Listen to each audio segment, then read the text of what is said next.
Hello and welcome to Why Medics Matter, a podcast for doctors, by doctors training. We are your hosts. I'm Dr. Amie Burbridge. And I'm Dr. Simon Fraser. So Simon, today we are recording this following an episode that we did with Ellen Knox, in which we talked about sexual harassment, sexual safety at work. And one of the final things that we talked about was being an active bystander. And this is not something I have to say that I've ever been trained in. But I do believe that it is incredibly important to empower people within the workforce and to help to start to change that slow culture change within the NHS. So I thought we could talk about active bystander training. Yeah, well, before we dive into it, I'm just going to ask you a question. Why do you think people don't act? We see something in the workplace, whether it be an MDT or an environment.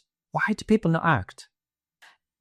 I mean, I've been in those situations, and it's because you're scared. You're scared of the repercussions. You're scared of, if I say something, maybe to somebody who's more senior than me, or maybe not as senior as I am, if you say something that, what's the impact on my career, on me? What are people going to think about me? It's the fear of the unknown. Yeah, fear of conflict, fear of upsetting. Absolutely. And we fall into what's called the bystander effect. Yeah. Which is got two sort of described elements, which is diffusion of responsibility. So if we're all there and you don't act and somebody else doesn't act, well, it's not really my job.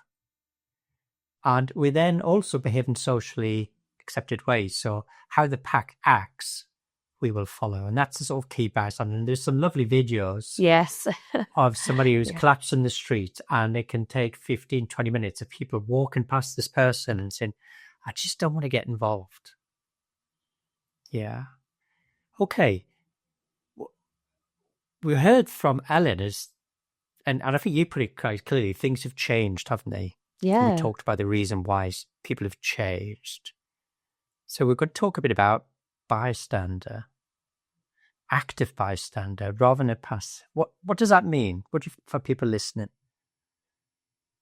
So for me, it's a passive bystander is a passive observer. They're watching a behaviour in action. They're watching something happen and not doing anything about it for a variety of reasons that we've talked about. Being scared, fearful of upsetting someone, getting emotional. And the active bystander is moving somebody from a passive observer to somebody who is an active upstander. So who is actively saying, that's not right. That is not okay. That's still really tough. If you call out a behaviour that you cannot condone, because I believe that if you don't say anything, you're saying that behaviour is okay, actually. I probably didn't used to think that. That's what I do now. But it is really difficult to be that person who calls it out if you haven't got the support there. And it is really difficult sometimes because there can be repercussions from that.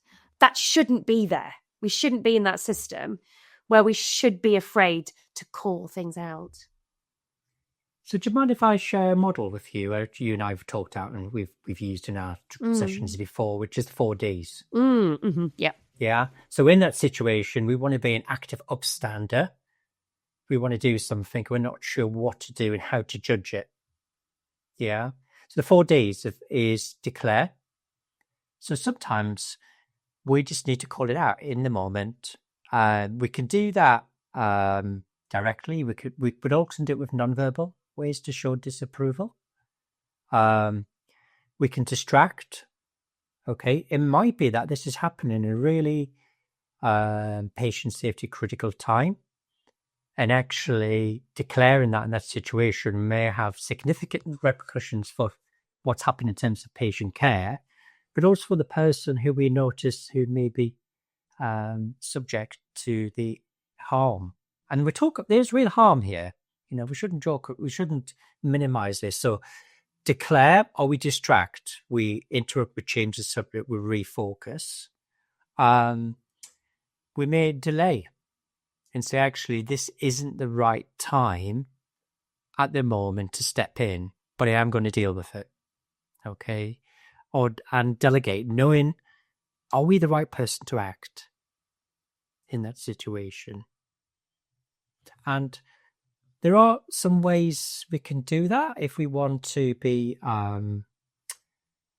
subtle or be more direct. We might say, sorry, I didn't quite catch that. Can you repeat that? I'm a bit confused. Is that what you really meant? Through to, I'm not sure you realized when you said it makes many of you feel uncomfortable. It makes us feel uncomfortable and threatened when you do that. That's quite a hard thing to do. Have you ever had to be in that situation, Amy? Oh, many times. Times where you many times. What's your default to declare or to? Oh, I declare it, and that's probably why I've got a bit of a reputation, one might say, because I'm not scared to call out behaviour. Actually, I was. I think it is also level of work. I mean, as a foundation doctor, I wouldn't have done it actually but as a consultant, I feel much more able to do that. The whole purpose of active bystander training is to get everybody comfortable to raise issues. But I did it not long ago, actually. And it was to a group of people I know really well. We get on really well. But I really didn't like what they said and I found it offensive. And I was like, I find that really offensive. I was like, you can't say those sort of things. And they sort of looked at me and laughed. And I was like, it's just not appropriate. It's not acceptable. And I find it upsetting because of these reasons. And they were quite shocked at the time, but they were like, okay, fair enough. And we carried on. And they respected what I'd said, actually. And I think they went, actually, yeah, that wasn't appropriate to say. And sometimes the things that we can be calling out might be microaggressions that some people in the situation might not even notice because they are microaggressions. Sometimes it is when we might be calling out bullying, intimidating, undermining behaviour that we just fed up of seeing, sexual harassment, patient safety issues. I've been in discrimination. I've been in situations where I've had to call out the patient or the patient's relatives. And say this is not acceptable, and said sexual comments to myself or my trainees or, very misogynistic or racist comments. And I wouldn't have said that when I was in my youth, but I'm now much more comfortable to say that it is hard. One of the things is, and I think you did it quite well in what you described, just finding the language. Yeah. Okay. Yeah. And if you were to go back to your scenario and saying what you're doing is you're upsetting me, as opposed there's a change in language because sometimes people say, well, I'm not, you're being overreactors, and you get this sort of exchange. There's a powerful twist in the use of language. Okay. And there are a couple of models. We use a build model, we use the SBI model. SBI is in that situation. So when we were in the meeting and when you discussed these particular elements and these phrases you use, I felt uncomfortable and undermined. You can't argue with that.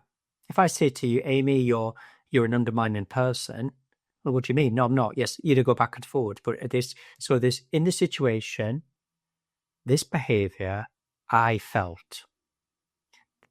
I noticed. I was concerned of the impact. And then going on, then listen.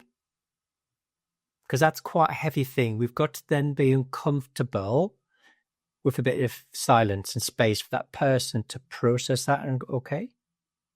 And you may get, like you said, which is it's just a joke, it's just banter today, why are you being so serious? And you may have to reassert yourself and say, I hear what you're saying, but I don't agree. This is the impact. And then the next bit is what I expect going forward. I don't want to take this any further. We've talked about it. But should this happen again, I'm going to have to escalate and share this. I don't mean not to threaten, but I've just been really clear of a line here. And that's quite a hard thing to do and to learn. And I suppose that's where active bystander as a philosophy and the 4 Ds and deciding and using the language is something we can all adapt to quite quickly.